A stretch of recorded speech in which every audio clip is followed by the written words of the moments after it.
कृपया ध्यान दें। आज सभी श्रोताओं को भीमा कोरेगांव शौर्य दिवस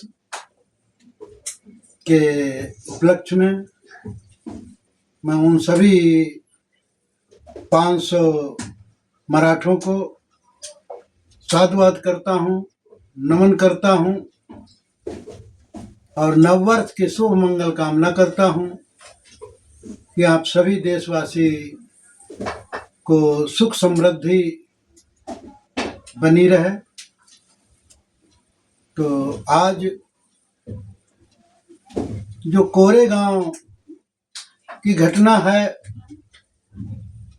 वो 1 जनवरी को बाबा साहब हर साल कोरेगांव जाया करते थे, इसीलिए भीमा कोरेगांव के नाम से ये दिन, आज का दिन जो है वो प्रसिद्ध है। मैं आपको एक और बात बताना चाहता हूं कि 28,000 पेशवाओं के साथ 500 मराठों ने जो युद्ध छेड़ा, उस पे विजय प्राप्त की। तो हम कुछ समय से ये देख रहा हूं, सुन रहा हूं कि 56 इंच का जो नारा दिया जाता है वो 56 इंच है क्या?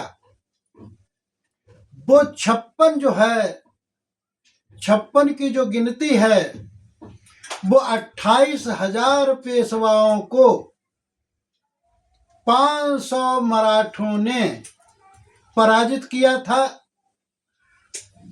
तो वो 56 इंच का सीना मराठों का है।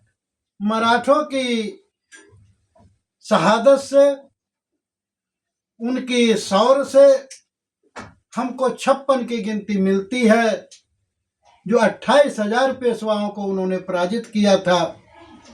तो मैं आज उस शौर्य दिवस को बार बार वंदन करता हूं।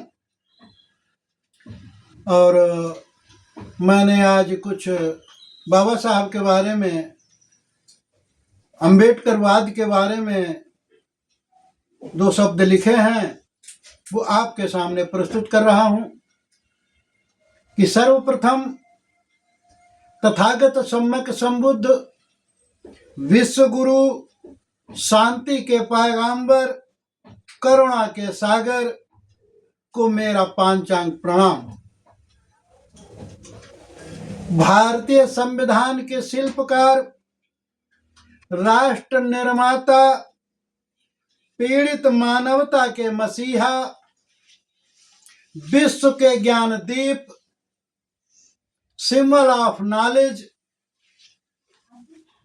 चैंपियन ऑफ सोशल जस्टिस, महिला अधिकार के लिए संसद में इस्तीफा देने वाले, दलितों पिछड़ों के हकों को दिलाने वाले, मनुस्मृति को जलाने वाले, गांधी जी को प्राणदान देने वाले, सबसे काबिल बैरिस्टर, 18 से 20 घंटे पढ़ने वाले, विद्या रत्न को खोजने वाले पारखी, सरदार वल्लभ को ओबीसी का मतलब समझाने वाले, अपमान सहकर उच्च शिक्षा प्राप्त करने वाले, 5 लाख अनुयायियों के साथ में बुद्ध शरण जाने वाले, देश के प्रथम कानून मंत्री, 9 भाषाओं के ज्ञाता, ब्रिटिश सरकार में श्रम मंत्री, 9 मंत्रालयों को संभालने वाले, शिक्षा संगठन संघर्ष का संदेश व आदेश देने वाले, पत्रकार, लेखक, मानवता के शुभचिंतक, बुद्ध धम्म के पुनः उद्धारक, विश्व में 6ठे विद्वान, विश्व रत्न, भारत रत्न, बोधिसत्व बाबा साहब डॉक्टर भीमराव अंबेडकर जी को मेरी तरफ से कोटि कोटि नमन। तो आजकल मैं जब भ्रमण पे निकलता हूं तो जब लोगों से चर्चा करता हूं तो लोग सामने वाले पहले हमारी वेशभूषा देख करके चर्चा करते हैं कि मैं अम्बेडकरवादी हूं। हर व्यक्ति अपने को अम्बेडकरवादी कहता है। जिससे बाबा साहब की बात करो, जय भीम कहो, वह सामने वाला बोलता है कि मैं अम्बेडकरवादी हूं। कोई कहता है कि मैं पक्का अम्बेडकरवादी हूं, लेकिन क्या उसे पता है कि अम्बेडकरवाद है क्या? उनमें किसी को शायद ये पता हो कि असल में अम्बेडकरवाद है क्या। तो मैं आपको सभी को बताना चाहता हूं, सभी श्रोताओं को ये बात बहुत कम मालूम होगी कि अम्बेडकरवाद किसी धर्म, जाति, रूढ़वाद, अंधविश्वास और किसी भी प्रकार के भेदभाव या रंग भेद को नहीं मानता। अम्बेडकरवाद मानव को मानव से जोड़ने का या मानव को मानवता के लिए बनाने का नाम अम्बेडकरवाद है। वैज्ञानिक तथ्यों के आधार पर मानव के उत्थान के लिए किए जा रहे आंदोलन या प्रयासों का नाम अम्बेडकरवाद है।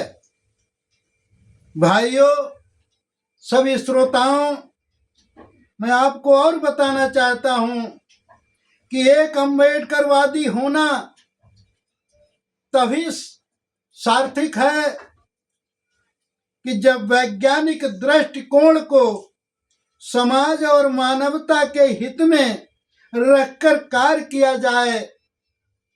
सुनी सुनाई रूढ़िवादी विचारों को अपनाकर जीवन जीना अम्बेडकरवाद नहीं है। आज हर तरफ तथाकथित अम्बेडकरवादी पैदा होते जा रहे हैं, परंतु अपनी रूढ़वादी सोच को वो लोग छोड़ने को तैयार नहीं। क्या आज तक रूढ़वादी सोच से किसी मानव या समाज का भला हुआ है? भाइयों बहनों, अगर ऐसा हुआ होता तो अम्बेडकरवाद का जन्म ही नहीं होता। अम्बेडकरवादी कहलाने से पहले रूढ़िवादी विचारों को छोड़ना जरूरी है। वैज्ञानिक तथ्यों पर विचार करना पड़ेगा, तभी अम्बेडकरवादी कहलाया जा सकता है। अम्बेडकरवाद दुनिया की सबसे प्रभावशाली विचारधारा है। भाइयों, दुनिया में ऐसी कोई समस्या नहीं जिसका समाधान अम्बेडकरवाद में ना हो। अम्बेडकरवाद ये समता, स्वतंत्रता, बंधुता और न्याय के आदर्श समाज में मानव और मानवीय जैसे स्त्री पुरुष समानता के बीच सही संबंध स्थापित करने वाली विचारधारा है। इसे ही अम्बेडकरवाद कहते हैं। जाति वर्ग, छूत अछूत, ऊंच नीच, रंग भेद को व्यवस्था में क्रांतिकारी बदलाव लाकर न्याय युक्त समानता, शैक्षिक, वैज्ञानिक तर्क, संगत एवं मानवतावादी सामाजिक व्यवस्था बनाने वाले तत्व ज्ञान को अम्बेडकरवाद कहते हैं। इंसानियत का नाता अम्बेडकरवाद है। मानव का कल्याण करने वाली विचारधारा अम्बेडकरवाद है। जीवन जीने का मार्ग अम्बेडकरवाद है।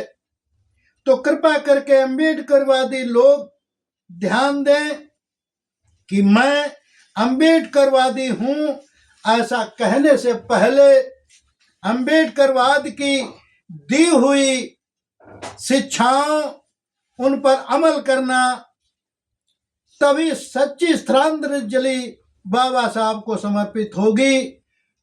तो मैं आज ज्यादा न कुछ कह करके मैं पुनः भीमा कोरेगांव की शहादत को नमन करता हूं और नव वर्ष की मंगल कामना करता हूं कि आप सभी दीर्घायु हों, स्वस्थ रहें, सुख समृद्धि आपके परिवार पड़ोसी रिश्तेदारों में आए।